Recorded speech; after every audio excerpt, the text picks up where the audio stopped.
Right. Well, so I have Awo Aidam, the Executive Director for J Initiative. They are into all the programs relatively focused on the digital world, especially working within the demographics of young people and how best the society, the elder statesmen, the community, the parents, etc., can make sure that children are in a better position to use safely the internet. And I guess yesterday's whole marking around the world of Safer Internet Day coincided with the program activities of the J Initiative and its partners in making sure that we provide a better platform to bring to the fore the discussion about how children can use the internet safely and with the best ethics and guidance of the elderly. Well, that's why Awo Aidam is here this morning. And Awo Aidam Amenya is here. Good morning to you, Mrs. Amenya.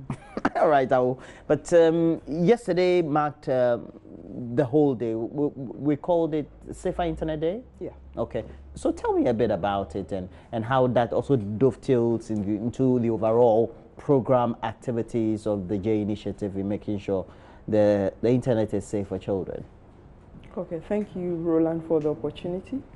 We observed or we marked Safer Internet Day 2018 yesterday, SID 2018 for short, and then for the Ghana version we had SID Ghana.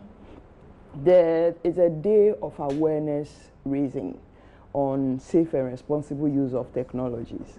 So for us as an organization that is focusing on safety of children and young people within the cyberspace, we thought it wise to always observe the day with the global people. So we started the observation in Ghana since 2015. So yesterday was actually the 4th year since we've joined the celebration. And I must say that we started from one region, moved to 2 regions. Last year we did 5 regions, and yesterday it was the whole of the country, the 10 regions. But except one region, Upper East, that is celebrating theirs today because Tuesdays are market and farming days for them.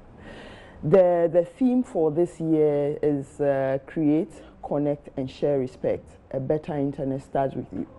And so for us, it's about taking the discussion home or taking the discussion to the doorsteps of people for them to understand why it's important, for them to apply some safety or responsible actions when they are engaging on the internet.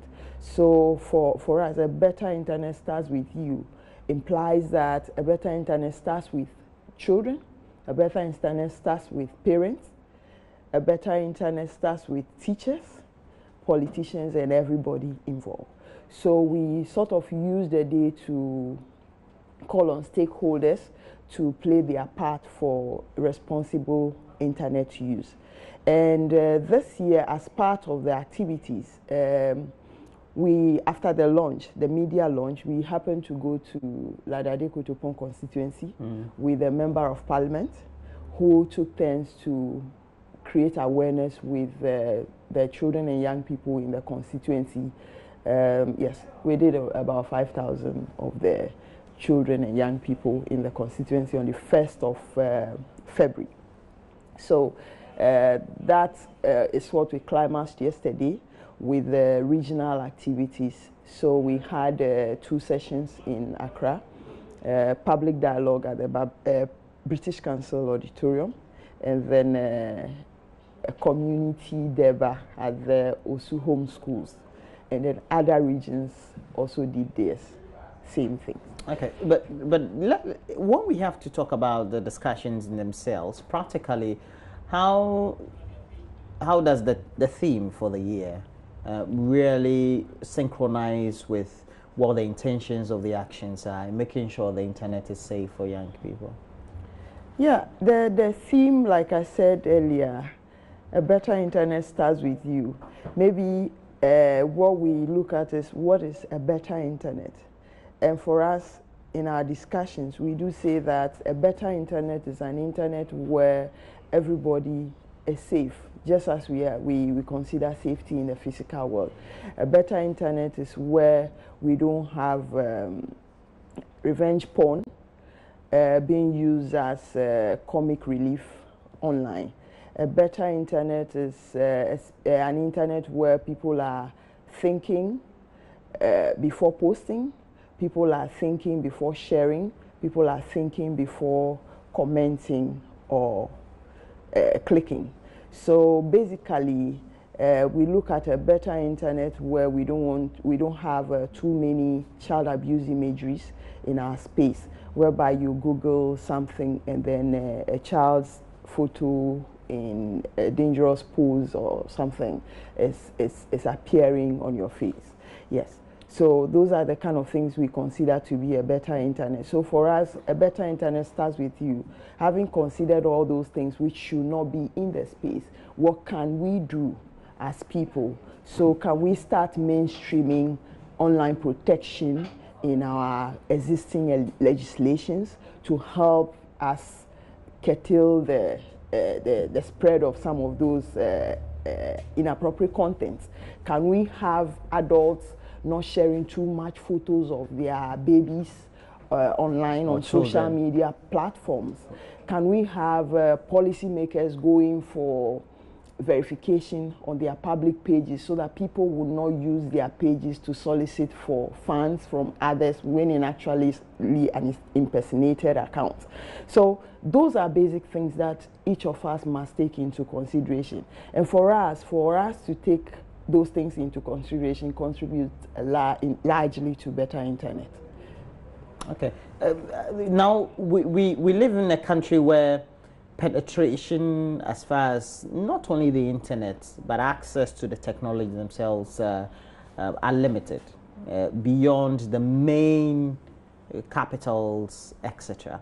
So what role then can the education curricula or the structures play, knowing that because we can't have it for everybody in school, though those who would have it at home will not have a better insight into how to control or make sure they put in the controls when they are using it at home or outside the school boundaries?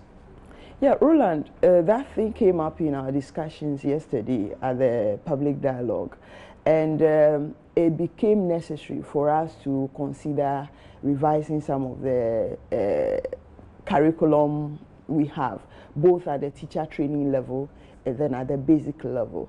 For the teacher training level, yesterday it was clear that there's nothing like safety or ICT for them at the teacher training level.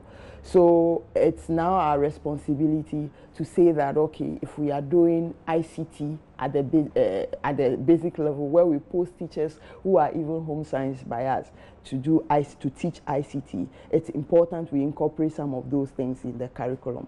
But that's a larger discussion to be taken up by Education Service and other stakeholders, Ministry of Education and other stakeholders, to sort of think about how that could be done.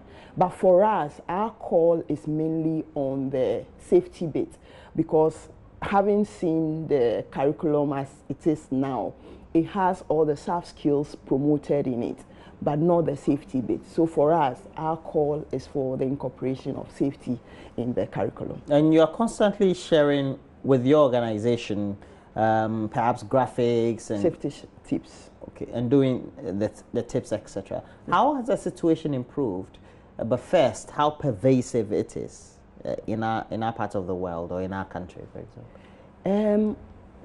Roland, we haven't been able to do an assessment of how impactful our safety tips have been, but I could say on top of my head that the feedbacks we get from people gives us the impression that a lot of people are learning one or two things from those tips that we share. We don't only share on WhatsApp, we share on our Facebook pages and then share on our Twitter pages. So for us, it's make people to sort of think about things. For instance, if you read a tip like you don't log on to public, you don't save your password in a public network. I mean, it's something you should start thinking about. Those of us who get to restaurants and quickly get onto the password and key in and start Facebooking or tweeting, it doesn't really make sense to do that. You are not sure who is even securing the network. And another basic one will be like you are logging onto a website. We always say that the website should the URL should be preceded by HTTPS. If there's an S to the HTTP, it gives the assurance that there's some level of protection on that site. But without the S, SSL. that's right. Yeah. Without the S, it means that it's not safe enough. So if you are going there, you go with caution. So with those, you may not be able to conclude to say that, okay, this is the extent to which things have gone, but at least one or two things stick at the end of the day. Well, so where do we intend getting to? Let's say we just began the year. What milestones do we have? How do we make sure that the duty bearers or the state structures we have complement the activities that organizations like you do? And then the community people, what can they also do to make sure the internet is safe for children? Yes, the good thing is that we started a conversation with a number of people. Communications ministry that sort of regulates things is involved in this year. So we're going to carry on with the conversation to propose to them how we can ensure that the necessary structures are put in place for the safety of all of us at the end of the day. For community structures, maybe we'll have to leverage on platforms like yours in order to get the information across, because we can move from school to school, but there's a limit to which we can go. And you know, because of resource constraints, we cannot do all of it. And we also inviting other institutions on board to sort of be interested. If you are working in an area, maybe you are a child-focused organization, there are basic things that you could pick from us to incorporate into your work in order to make the impact a bit wider. Well, so keep sharing the tips to all of us, whether it's on WhatsApp or wherever it is. I usually see you on Facebook too as well. So all the best, Awo Aidam Amenya. She is the Executive Director for J Initiative, and for budget. For all the issues that we're concerned about, we have to make sure that the internet is safer for everybody. Awo, you wanted to say something before you thought I left something out? Of the nation. Okay, you thought the president to think to be. In fact, I am looking forward to hearing something on how protection is going to be for children and young people, and secondly, for young girls, if menstrual hygiene, which is more like making available sanitary pads. It's part of the initiative. To girls in schools. Because for me, it's a disappointment not to find that's your long-held passion. So you want the president sanitary pad in the list of free SHS items. That's my disappointment. So I wish to see that in this year's State of the Nation address. Yes. All right, we'll hope that the president can't touch on everything though. But we'll hope that the advocacy is taken to the doorstep of the ministries. Awo Aida Mamenya is the Executive Director for the JI Initiative. J Initiative. Okay, J Initiative. We need to have some McClellan this weekend. Make sure you invite me home. And have a good morning. I will. Same to you. All right, so now let's move on. Our beautiful sister with Joy Prime is putting together a Valentine's Day event. And you know exactly a week today will be that special day. Of course, we're going to have Real Madrid will be playing that day, but forget about it. Valentine's Day it is. So we'll be talking about it very soon. And it's all with Joy Prime. Do stick and stay. We'll be right back with that.